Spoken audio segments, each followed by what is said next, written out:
আসসালামু আলাইকুম, স্বাগত আমনেগো এসআর রাফি ব্লগসে। তো মোরা আজকে মায়ের দোয়া বাংলাদেশ ক্রিকেট টিম লইয়া কিছু কথা কমু। তো প্রথম কথাটা হইলো, মোর কাছে যেটা মনে হয়, বাংলাদেশ ক্রিকেট টিমের সাকিব আল হাসান ছাড়া মনে হয় না কেউ জীবনে USA, United state of Australia, sorry, America কেউ কোনোদিন গেছে। এখন মগো বাঙালিরা কিন্তু আমেরিকান এম্বাসি হাঁটতে হাঁটতে দৌড়াইতে দৌড়াইতে ডজন খানেক জুতা শেষ কইরা লাই, তারপরেও কিন্তু মোরা কিন্তু আমেরিকান ভিসা কিন্তু মোরা পাই না। মগরে আমেরিকান ভিসা দেয় না, কারণ হলো মোরা তো বাঙালি। বাংলাদেশ মায়ের দোয়া ক্রিকেট টিমের কিন্তু হ্যাগো একটা স্বপ্নের ছেলে যে হেরা আমেরিকা ঘুরতে যাইবে। এই জন্য আমেরিকার সাথে একটা ম্যাচ, টি-20 একটা প্রস্তুতি ম্যাচ আয়োজন করে কিন্তু হেরা ইউএসএ ঘুরতে গেলে। এখন কথা হইল, বাংলাদেশ ক্রিকেট টিমের যারা ওইখানে গেছে, এরা কি খালি হ্যাগো চিন্তা করে নাকি মগো দেশের মানবিকতাও চিন্তা করে? আর যদি মনে করেন যে বাংলাদেশ মায়ের দোয়া ক্রিকেট টিম যদি এই সিরিজের তিনটা ম্যাচে যদি যেতে যাইতো, তাহলে কি হইতে? মাউ অর্ফ তোমা করে ইউএসএ আর ভিসা দিতে না। মায়ের দোয়া ক্রিকেট টিম কিন্তু মগো দেশের মানবিকতাও কিন্তু চিন্তা করে, চিন্তা কইরাই কিন্তু ম্যাচটা হারছে। এরপরে আও মগো মায়ের দোয়া ক্রিকেট টিমের প্লেয়াররা যেহেতু কোনোদিন আমেরিকা যায় নাই, তো হেরা তো এখানে গেছে শিক্ষা সফরে। হেরা কি ওইখানে কোনো সিরিয়াস টুর্নামেন্ট খেলতে গেছে? কোনো সিরিয়াস টুর্নামেন্ট খেলতে যায় না, এটা হলো একটা ফ্রেন্ডলি ম্যাচ। এটা ওইখানে শিক্ষা সফরে গেছে, শিক্ষা সফরে গিয়ে যদি হেরা যদি সারা দিনই যদি হেরা ম্যাচ খেলা যদি শেষ করা দেয়, তাহলে হেরা ইউএসএ ঘুরবে কখন? তাই মগো বাঙালি বাংলাদেশের মায়ের দোয়া ক্রিকেট টিম প্লেয়াররা এইটা চাইছে যে মোরা তাড়াতাড়ি ম্যাচটারে শেষ কইরা মোরা ইউএসএটা ঘুরা দেখবো। হওয়া তো যায় না, এরপরে আমরা কোনোদিন ইউএসএ নাও আইতে পারি।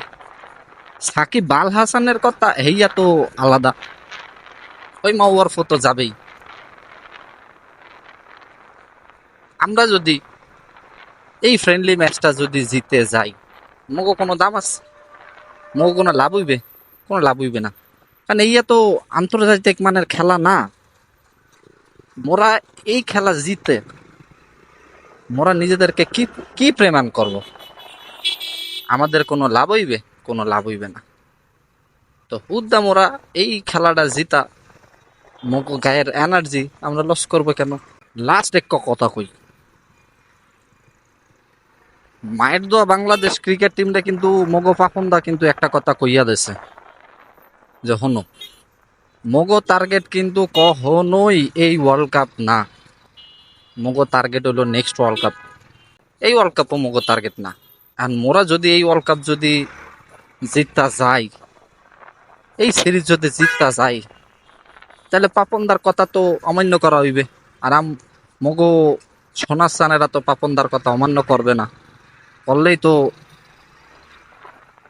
পরে তাদেরকে মাঠের বাইরে বসাইয়া রাখা হইবে। মোরা মগো টার্গেট যেহেতু নেক্সট ওয়ার্ল্ড কাপ, মোরা কি এই ওয়ার্ল্ড কাপে খেলা লোম্মাটা সেরমু? কাল লোম্মাটা সেরমু। এই জন্য মগো কখনোই এই ওয়ার্ল্ড কাপ টার্গেট না, মগো টার্গেট নেক্সট ওয়ার্ল্ড কাপ। এখন আবার কইবেন তাহলে গতকালকের শেষ ম্যাচটা জেতার দরকার কি ছিল? দরকার একটু ছিল। বাংলাদেশ মায়ের দোয়া ক্রিকেট টিম রে বাঙালি যেমনে সাবান সোডা ছাড়া ধুইতে আছে, পাপন দা মনে কল কইরা কইছে তোরা দেশে আইস না, এমনিও তো তোকে মান সম্মান নাই। এরপরেও তো করে সোশ্যাল মিডিয়াতে মানুষ যেমনে সাবান সোডা ছাড়া ধুইতে আছে, অবস্থা অনেক খারাপ। একটা ম্যাচ জিতায় আমেরিকার হাতে পায়ে ধইরা। এই জন্যই কিন্তু আমেরিকার হাতে পায়ে ধইরা বাংলাদেশ মায়ের দোয়া ক্রিকেট টিম একটা ম্যাচ জিতা দেশে আইল। সব থেকে বড় কথা কি জানেন দাদু? বড় কথাটা হইলো ইউএসএ টিমে টোটাল 7টা না 6টা দেশের প্লেয়াররা খেলে, 6 দেশের প্লেয়াররা খেলে।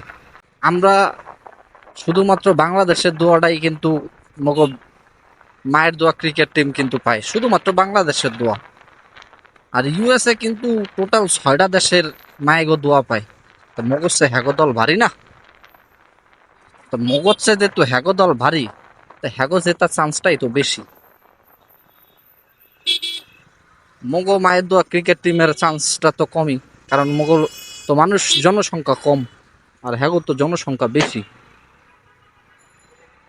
তো যাই হোক দাদু, মোরা তো নির্লজ্জ বাঙালি, ছেঁচড়া বাঙালি। মোরা যতই কই আর বাংলাদেশের খেলা দেখবো না, আর বাংলাদেশ 6 মারলে চিল্লামু না, কিন্তু মোরা তো বেহাইয়া। এরপরে মোরা কিন্তু ঠিকই এই খেলা শুরু হইলেই টিভিটা অন কইরা টিভির সামনে করে বইয়া থাকে। এই একদম মুহের মধ্যে দিয়ে মাছি গেল না মশা গেল, এই আমাকে দেখার কোনো সময়ই থাকে না। কারণ মগো মায়ের দোয়া বাংলাদেশ ক্রিকেট টিম খেলতে আছে, আর মোরা তো শেষরা। এই জন্যই তো মগো লজ্জা নাই, মোরা বারবার হ্যাগো খেলা দেখি। তো যাই হোক, এই পর্যন্তই ছিল কথা। যদি মোর ভিডিওটা ভালো লাগিয়া থাকে, অবশ্যই মোর চ্যানেলটা সাবস্ক্রাইব করা দিবেন। আর যদি মোর ভিডিওটা আপনাকে ফেসবুক থেকে দেখেন, তাহলে মোর ফেসবুক পেজটা একটু, ওই যে ফলাও আছে না, ফলাও, একটু ফলাও মেরা দেবেন, হ্যাঁ। আর লাইকই দিতে কিন্তু বলবেন না। তো আপনারা কিন্তু ভালো থাকবেন, আপনাগুলোকে দেখা হইবে পরবর্তী আর একটা ভিডিওতে। আল্লাহ হাফেজ, আসসালামু আলাইকুম।